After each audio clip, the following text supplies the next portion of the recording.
This is a Smart Park prototype done for HCDE 539 Physical Computing and Prototyping class. This is done by Brett Fuller. And essentially, it's a park of the future that you can kind of interact with different features throughout the park with your phone. So first, just very simple display with green grass and a brown path going through the park, and a tree in the background we'll talk about in a second, in the sky in the back. And you have street lamps on either side of the display. So as I zoom into the phone, you can see, essentially what you'd see on your phone. Welcome to Smart Park, and you have two basic controls right now that I'm demonstrating. So you can control the street light, and you can do this piano path mode. So I'll show the street light.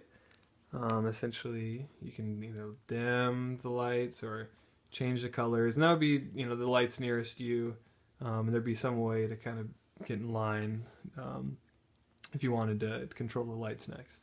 The piano path mode, basically right now it's off, so I'll demonstrate that. So as you're walking along, and I think there's some kind of short going on right now, so I'll zoom in. As you're walking along, you're not interacting with the path.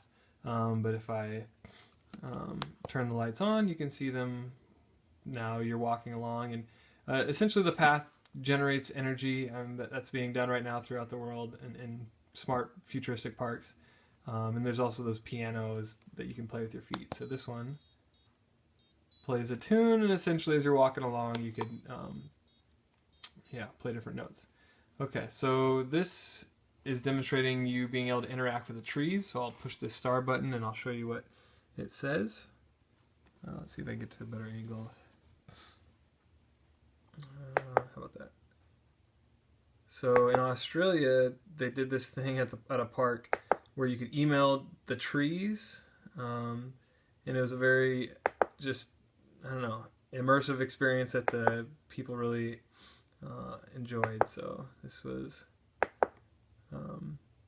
the best of what the internet has to offer for tree jokes to kind of simulate that.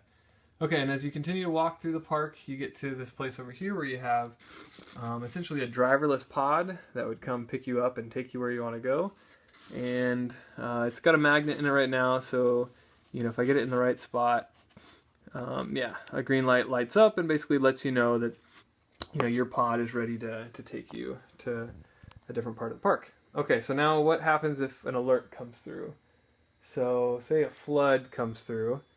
You can see it's the light, and I got something going on weird in that left light, and then on your phone you get an alert as well. So this is basically, the park could send you, if something bad's going on or something good, like there's a party or something on the other side of the park. Here's fire, and you can tell there's just a different tone. One was a high note and a low note, and the other was the reverse of that. And then the last alert I went ahead and set up was the zombie alert.